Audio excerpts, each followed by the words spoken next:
Welcome to our channel. Today we how to activate GTmetrix for performance testing and optimization. Detailed guide step by step clearly.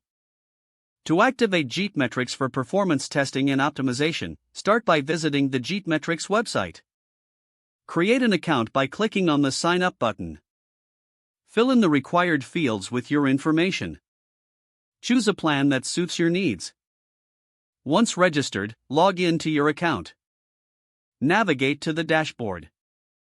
You will see an option to enter your website URL. Input the URL of the site you want to test in the provided field. Select the test location from the drop-down menu based on. Choose the browser you want to use for testing. Click on the Test Your Site button to initiate the performance test. Wait for the analysis to complete. Once the test is finished, you will be presented with a detailed report.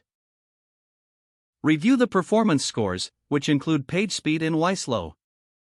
Scroll down to see the waterfall chart for a breakdown of load times. Identify the recommendations provided for optimizing performance. Focus on critical areas for improvement, such as image optimization and server response time. Use the provided recommendations to make changes to your website. After making adjustments, rerun the test for updated results. Repeat this process to track improvements over time. This will help ensure your website remains optimized for speed and performance.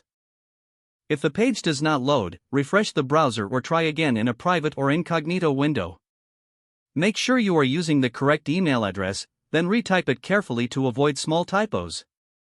If your password is not accepted, use the reset option and create a new strong password you can remember. Check your spam folder for verification or security emails, then complete any requested confirmation steps. Enable two-factor authentication if available to improve account security and reduce unauthorized access risk. After signing in, review your profile details so your contact information and settings are accurate and current. If you see an error message, note it down and try again after restarting your device and internet connection. Don't forget to like this video and subscribe to our channel for more step-by-step tech guides.